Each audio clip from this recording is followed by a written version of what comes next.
Okay, well, I decided to film this outside, but it's actually kind of cold. This is good looking, but not very warm. Okay, I'm gonna go change my jacket now. Yeah. Instead of wearing my PJs, I decided to wear some outside clothing.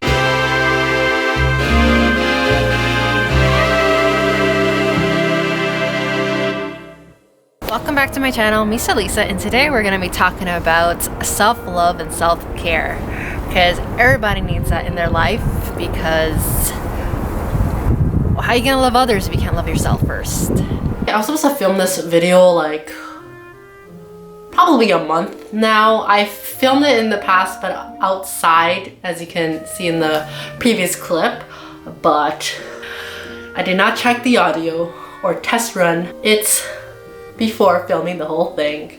I hope you enjoy. Now, I recommend everyone doing this. The first step is to understand your feelings and validate them, and just try to understand why you're feeling the way that you are. For example, if you're mad at a friend, or you're feeling some uncertainty, or you're just upset. It's okay to be upset. Like, just try to, what I like to do is become my own therapist and kind of understand why I am getting upset. Either someone saying something that I didn't like or did something I didn't like. It's good to understand it and reflect on why you feel like that.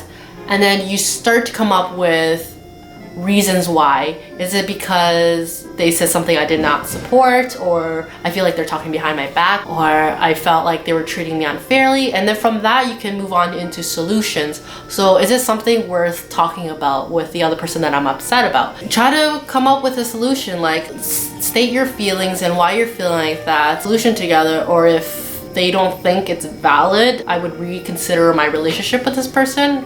Because I feel like if a friend says something to me, or a boyfriend or a family member says something to me, I would try to understand why they're feeling that way and help them feel better about the situation. Okay, step 2 to self-love is understanding that everyone is unique and you don't have any flaws, and nobody is perfect basically. Don't dwell on things that you can't change about yourself, such as your height, conditions you have. Use that as a positive reinforcement. So for example, I have eczema, as I mentioned in the past. If I'm dating someone that sees it, or I tell them about it and they're turned away by that, I can at least understand that, okay, this person's not for me. If they're going to be superficial and not even get to know me before they judge me because of my eczema. Does that make any sense? Okay.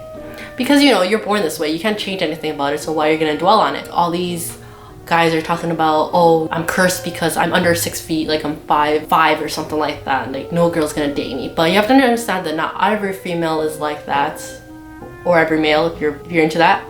Not everyone is like that. There's girls or guys, such as myself, that I don't care. It's mainly about the personality. But if it's something that you can change about yourself that you don't like, then obviously it's like, oh, you shouldn't change because of what someone says, but you should always try to better yourself. You are certain weights that you don't like, you could definitely work on yourself and become what you want it to be. You should do it for yourself, not for anyone else. Number 3, you're the only one that is gonna validate yourself. Don't let anyone validate you. We live in a hard time where everything revolves around social media and being on your phone, and that is difficult because I remember in the past, I would post an image on Instagram, and if I didn't have a certain amount of like, I would delete it. That was like the dumbest thing I ever thought of, because I was getting validation from everyone else basically. But what I realized was that I started posting photos for myself. It was like a photo diary. You're your only validation. You shouldn't be seeking it from other people that you don't even know. Okay, I'm kind of guilty of this. So I remember in the past with, like, I'm sure other people are, but like with online dating, I remember I would go on it to like get matches because I was like, oh my gosh, okay, these guys want me. Okay, I'm wanted. But no, that's also pretty dumb, because if you haven't noticed, all the guys swipe right. Is it? Yeah. So you're not that special. Yeah, that kind of sucks after knowing that.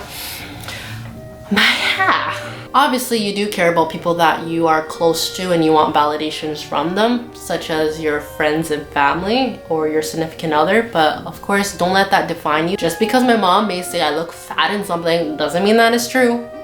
She just thinks I look fat in everything. Okay. Number 4, it's good to focus on your self-care. So that can be eating well, exercising, sleeping, meditation, work-life balance, social life, and treating yourself. So you should do all these things. Like, it has to be a balance. You can't just work too much. You can't just party too much and not sleep at all. It's good to have all of this because you know, you have one body, so why aren't you going to take care of it? And lastly, step number 5 is always trying to better yourself. So become a better person that you were a year ago. And it could be learning something new or becoming a stronger person. It baffles me by thinking about how much I've changed in the last 5 years. Like, even, well, high school was like 7 years ago. I'm kind of old now. Yeah, just my mentality back then is so different from now. I probably would not be able to recognize myself because I've changed so much as a person. I remember I used to be very submissive to my mom and just listening to whatever she wants me to do, but I've become my own person. Yeah, and I have to understand that I'm living my own life. I'm not living the life that she wants me to, even though she did give me life. The decisions that I'm gonna have to live for the rest of my life. If I were to die tomorrow, would I be happy with the life decisions I made? Something to think about. It is good to have self-love because at the end of the day, you are the only one that will take care of yourself, if that makes sense. Of course, you're gonna have family and friends helping you, but you're ultimately the one that's gonna be there for yourself. I learned this a lot when I was traveling as well, being the only person that I can rely on, which is kind of scary, but you know, I'm an awesome person. Okay. Anyways, hope you enjoyed this video. Like, comment, subscribe, and ring that notification button. Have a good night and a good life. Peace. Okay.